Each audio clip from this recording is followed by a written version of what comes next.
Well, turns out I'm guilty.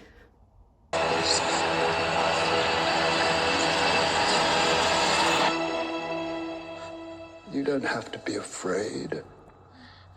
This child is his way. So, directed by Akasha Stevenson and out in all major theatres after the April the 5th, I went to see The First Omen. So what's the story about? So the film tells the story of Margaret, who's a young budding nun coming to Rome for her first kind of experience with the Catholic Church, and she kind of goes to this convent-like place where they look after young girls, people with various mental illnesses and things like that. And then slowly but surely, as she spends her time there, she realises that something sinister is going on behind the scenes. Hold on, haven't I seen this film before? Satan is Lord, Satan is Lord, Satan is Lord. What did I think of the movie? So I want to try and keep this review as sort of short as possible, even though I tend not to be able to do that. I think one of the major problems with this movie, I think I'm just going to say it straight off the bat, is that unfortunately it came out like a month after the release of the movie Immaculate. Why is that an issue? Well, the reason it's a big issue is because both the films have incredibly similar plot points. They're almost exactly the same story. A young, budding nun who is, an American girl comes to Rome or wherever to a more traditional Catholic kind of environment to learn, to study, to look after either children or mentally enfeebled people, and then becomes, a full-fledged nun. And while she's there, obviously something sinister is happening in the background, and all the priests and nuns are up to something evil. It's exactly the same for both movies. And I think that's a real detriment to The First Omen, because it's going to welcome, it's going to kind of invite maybe even unfair comparison, but you can't help but compare the two movies. Now, why is that an issue for The First Omen? It's an issue for a couple of reasons. I think if I look at both movies, The First Omen takes itself very, very seriously. It's set in the real world. It takes the subject matter very seriously. Arguably so it should. And also it's a direct prequel to the first original Omen movie. This is how the boy, Damien, in The First Omen comes to be. And it literally leads on into those movies. Now, this might seem stupid, and I found it to be a bit silly. I kind of came to this realization halfway through the movie. I was like, oh, it's a prequel to The Omen.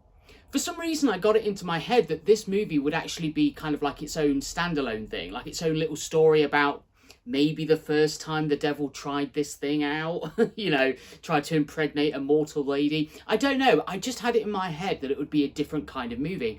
And then it turned out to be a prequel. Now, I guess it depends how you feel about prequels, because for me, not all the time, but quite a lot of the time with prequels, I always go, was this film necessary? Did we need to see this movie? Or obviously because it's a prequel, it's coming after a story that's already been told. So within that story, don't we already know how we get to that point? So what's the point of the prequel? And I kind of feel that way about The First Omen. Now, I've got to say, it's a well-acted movie. It's got great atmosphere. It's got great locations. There are some genuinely upsetting, very realistic-looking pregnancy, body horror moments of this movie that are quite startling and shocking. Again, it's shot beautifully. All these things are a plus. But for me, because this movie takes itself seriously, I struggled with the plot in a way that I didn't with Immaculate. So the basic overview plot, I'm going to kind of semi-spoiler this for you guys. The overall evil plan behind the priesthood is that they're trying to encourage the devil to impregnate a mortal woman to bring back, to bring the Antichrist. But they're doing it for a good reason. Society, I think this film takes place in the late 60s, early 70s. It's kind of, it's not quite sure when it's taken place. But society's starting to rebel. People are falling out of love with the church. So the Catholic Church decide that the best course of action is to kind of side with the devil, let him impregnate a girl. They're going to raise the baby. They're going to let it kind of create havoc and craziness in the world to then bring people back to the church. So all of this scheme is just to bring people back to God. And this was their best plan. And apparently God's okay with this, and the devil's not too fussed either. Because this film takes itself so seriously, I found that kind of plot line incredibly hard to grapple with. And on top of that, there are various different plot holes and this, that, and the other, and things that happen in the movie that don't quite make sense and things like this. Nothing too egregious though. I mean, generally speaking, it's a generally fine, well-paced film. It's just that this film came on a month or so after Immaculate, and for me, Immaculate is more sharply paced. It's more entertaining. It's more hard hitting with its gore and with its kind of shock moments. You know, the twist at the end really kind of changes the movie, and it's really quite, you know, hard hitting and like takes your breath away. Whereas I didn't get the same feeling when I watched The First Omen. It had all the positives of Immaculate and other films like it.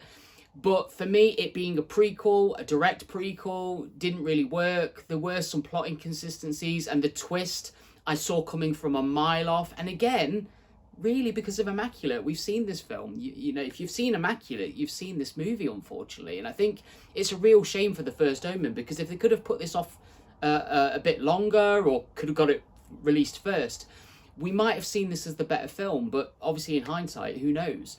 It is a good film. It's a recommend from me, but it's a mixed bag. It's very much a middle of the road film. It's good, but then there's also these plot holes and inconsistencies. It is a prequel. The twist at the end you see coming from a mile away, and ultimately the story has been told before, very recently, in another movie that I found personally more entertaining. It's not a bad movie. It's pretty good. It's okay. It's middle of the road. Maybe that's a bad thing to say about it, but that's my review of The First Omen. Go watch it if you're an Omen fan, I guess. Yeah, it was an okay movie. So, until next week, guys, stay safe, stay scared. Take these horns off now, I'm sweaty. Ooh. And we'll see you next time. Bye.